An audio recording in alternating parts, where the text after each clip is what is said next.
Hello everybody, Tim Knight here, and it is the weekend. I've got a Bear Pen watch list with 72 symbols, and I've split them into four nice, neat 18 symbol chunks. So I'm going to make 4 videos this weekend and walk through in alphabetical order all these symbols in the Bear Pen.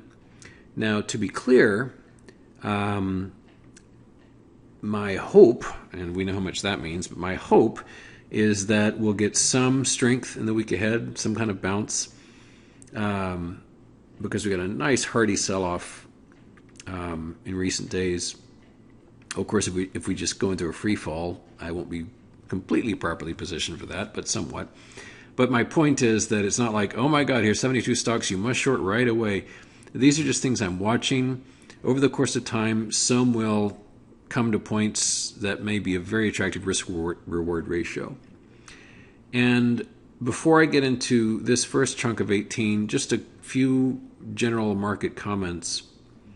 As we look here at the spider, this is the entire fake Fed-fueled so-called bull market since the bottom of the financial crisis, which has taken us from the 50s down on the spider to almost the 500s. Just this tens of trillions of dollars of debt-fueled Potemkin economy. This fraud, this farcical illusion. And this is a massive channel, and the channel was broken with COVID, and we had a wedge before that break, and now we've got a larger wedge to even higher levels. And until a few days ago, we were doing this shtick where we went higher and higher, lifetime high, lifetime high, lifetime high, lifetime high, lower and lower volume, tinier and tinier and tinier ranges. Here's the volume. Look at this. It's pathetic.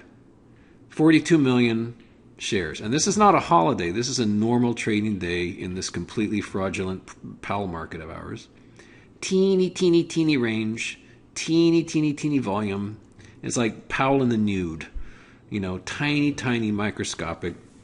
And then things start cooking. Higher and higher and higher and higher. So it went from 42 million. This is Powell nude.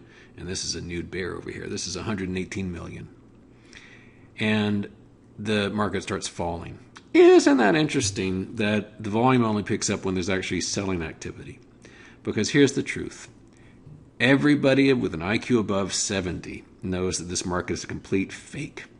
But 99.999% of people would like it to keep being a fake because it feels good to make money even in a fake market.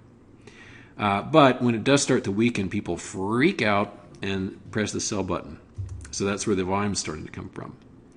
But as I say, my hope is that we do get some strength. This is illustrated by way of, what was the, XLB, the materials.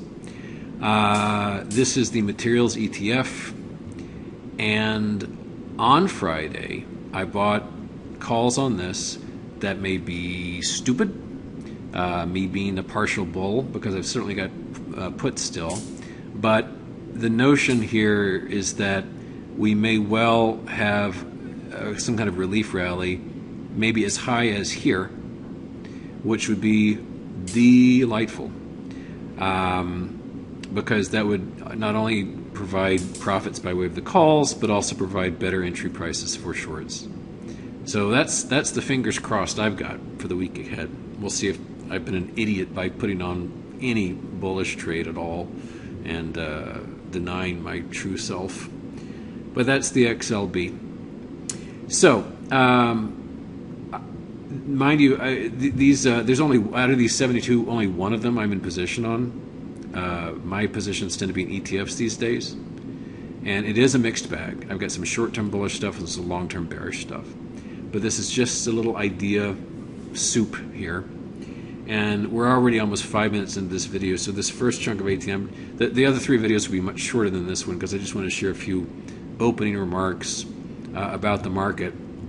But having done them and having given you sort of the broad brush as to what I'm thinking, let's start going through the Bear Pen alphabetically arranged, beginning with AAL. So here's American Airlines, and I'll just, as always, I'll just say a few words about each. This will go swiftly. And the idea here is that if any of these grab you and inspire you, you figure out a trade to do with them. Because I don't what I do not do here is say, here's the chart. Now what you must do is get the July 30/35 bear put spread, and here's your stop loss, and here's your target price, and so on and so forth. No. I don't do any of that. I say, this is an interesting chart, and you can agree or not agree, and if you agree, do something with it. That's it. So, American Airlines, big old top, and as you can see, we're starting to really get selling pressure on a virtually daily basis. Ashbury Automotive Group, broken trend line here. And, it's so funny because so many stocks have this characteristic, similar to XLB, with a range-bound weeks and weeks and weeks, and then just in the past couple of weeks, a tumble. So, as I mentioned earlier, what I want to see is a lift back to that range so we can get back in again. Alliance Data Systems, big old right triangle pattern. You see a lot of those these days. Some of them a decade, even more in size. AGCO. What do these companies do? I've never heard of any of these organizations. What, they sell rubber bands? I don't know.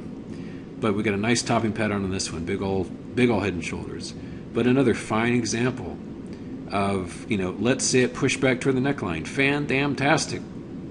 Get the knives out. I'm not comfortable shorting at these levels. R Corporation. Here's this big symmetric triangle. We're deep into the triangle here. Ally Financial. An enormous trend line with a 400% plus gain. Broke the trend here.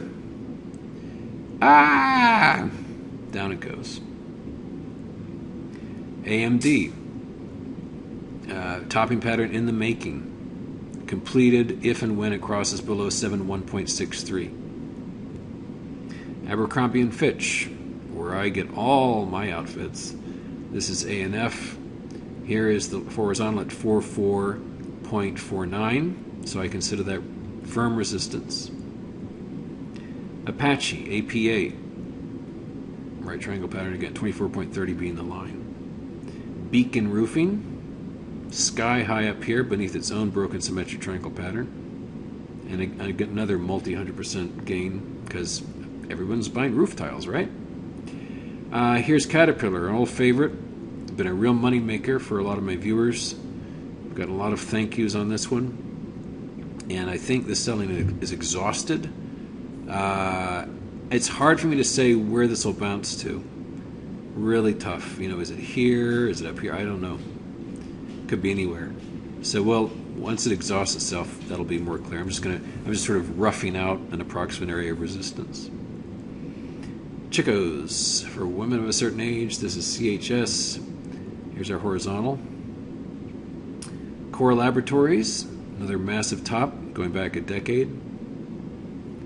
Cummins, CMI, within this symmetric triangle, and beginning to break down nicely. Cabot Oil, or Cabot, Louisiana boy that I am, I'm never quite sure whether you get all French on that or not. This pattern's not quite complete, but it's a big one. Callum Petroleum, CPE. You can see a lot of energy stocks here. Carpenter Technology, another symmetric triangle, mushed right up against it. And the last of these 18, Darling Ingredients.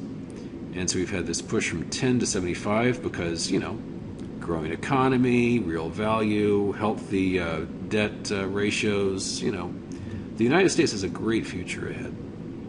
This is just the second inning of a 9-inning boom. You know that, right? So here's Darling right there. Starting to reverse away from that. And that's it. That's the first chunk. So fear not, the other videos will be shorter. I will see you there.